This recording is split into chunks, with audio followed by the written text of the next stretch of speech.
Welcome back. I'm Raghunath. This is Men's Yoga 30-Day Challenge. And if you made it, we're here on day 17 already. We're going to have a quick burst of energy for this little practice.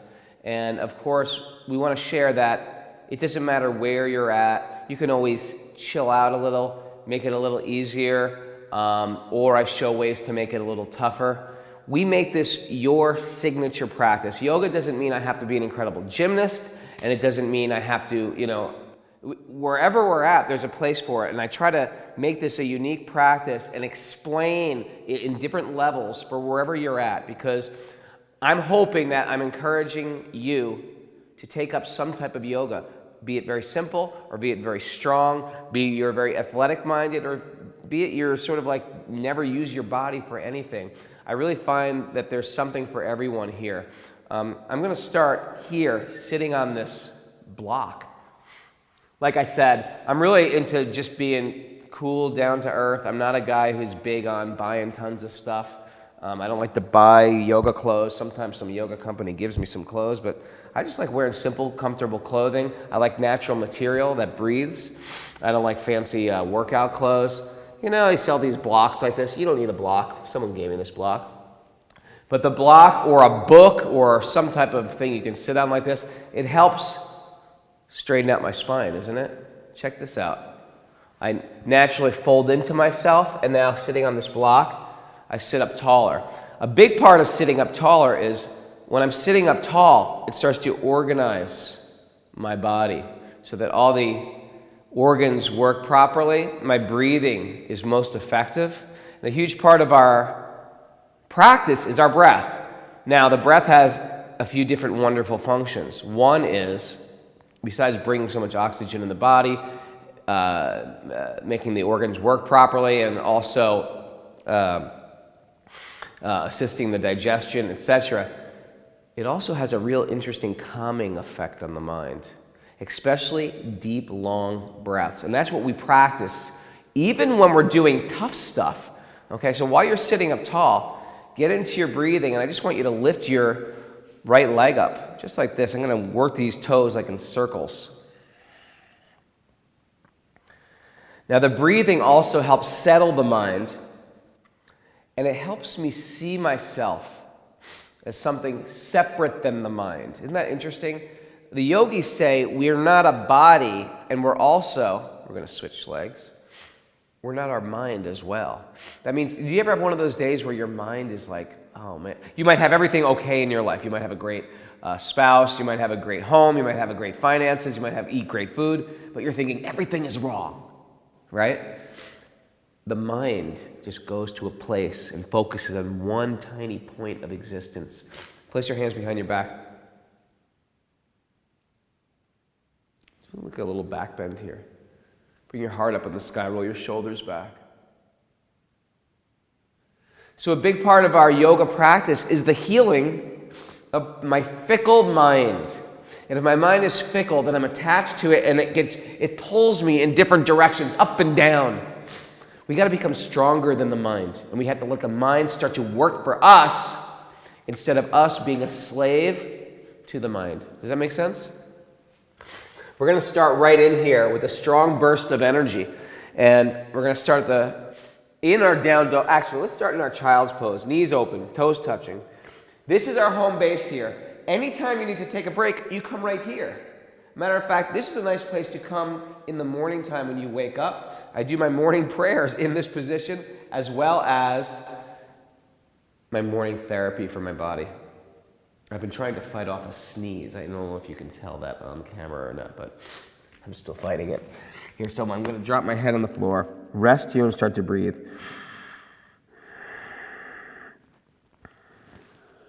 Sort of assisting my spine to lengthen, working my hands forward, fanning my fingers, and taking a big inhale, and coming right into my downward facing dog, which is pretty much the same thing as I just did as my child's pose, but it's a little bit more, right? I have to do a little bit more work. I should be getting the same benefits. My tummy draws in, my hips press back. Working my ankles to the earth, without compromising, creating a hunch in the back. So, right, we said that some people have to bend their legs a little here to get a flat back. Then eventually, the thighs lift up, the heels drop down. And then watch, I'm going to lift the leg and bring the leg through like a sprinter. And then I'm going to bring my hands up high. And I'm going to bring my hands down on the exhale and step right to dog. Left foot up high. Bring it right through. Bring my hands up high. On my exhale, come all the way to dog. Bring my right foot high. Lunge it through. One breath up. You got a big breath. So there's no rush. Right to dog. Left side. Bring it through. One breath up. All the way to dog. We're going to do it again. This is our third time. Right foot up. Lunge it through. One breath high. All the way to dog on my exhale. Try to do that in one breath. Left foot up. Lunge it through. All the way to dog. Same thing. This is 4. It's amazing what little you need, what little exercise equipment you need to have a successful, healthy, strong body, life. This is our 5th time. Like I said, I don't even need this yoga mat. What to speak of yoga clothes? I don't even need that block, that strap. I could do this on the grass. I could do this on my floor. That was 5 on both sides. Now, I start to walk my hands back.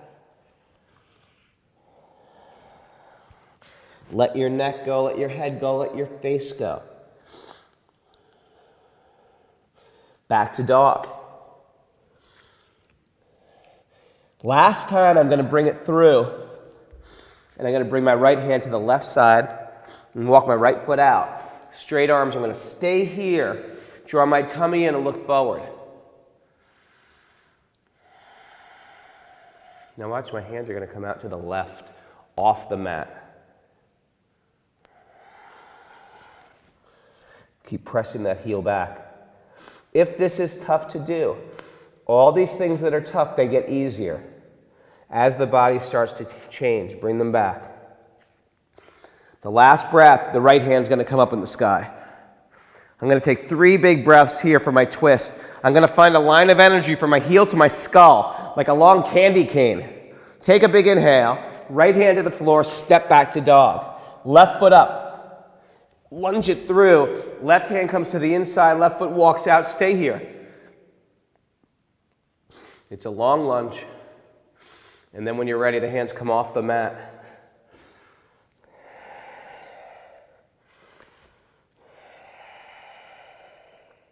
Always breathing deep. Letting that deep breath release the mind from a knot. You know, sometimes I teach yoga and I see people's faces like this. Right? They make this horrible face. We should understand that if our face is like that, that means we're in our mind. And our breathing helps release the mind. You have to step away from your mind, and then the face becomes soft. Find your twist.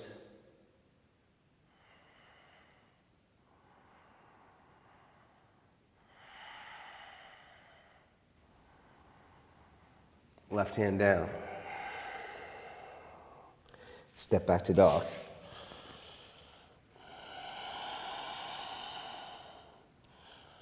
Child's pose.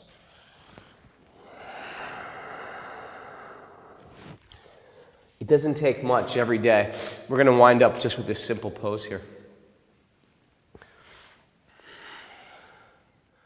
The left leg will be straight. The right knee will come on top of the left knee. See, just like that. Not like this, like this. Look what I'm doing with my arm. I'm getting it underneath here. This foot is flexed. I'm reaching up high. I'm putting my dish towel, sock, strap, or hands around that foot. I'm hanging here. I'm starting to open up this body Now, when do we create knots in the body? Well, every time we go to sleep, we don't use the body, isn't it? When you don't use it, you lose it. When you don't use something, you lose the ability to use it. So when I sleep, even sleep 6 to 8 hours, that's 8 hours of being lethargic and dead. What to speak of if I never use this body? Right? It takes a little bit more to start to undo these knots. But you know, even if you practice yoga on a regular day, you wake up early, the body is a little tighter. That's understandable. Come up, switch sides. Flex that foot, reach up high. So, we're in the process of waking it up. Just like when I yawn in the morning, what do? I instinctually breathe, and I instinctually move my body in a way it didn't move last night, right?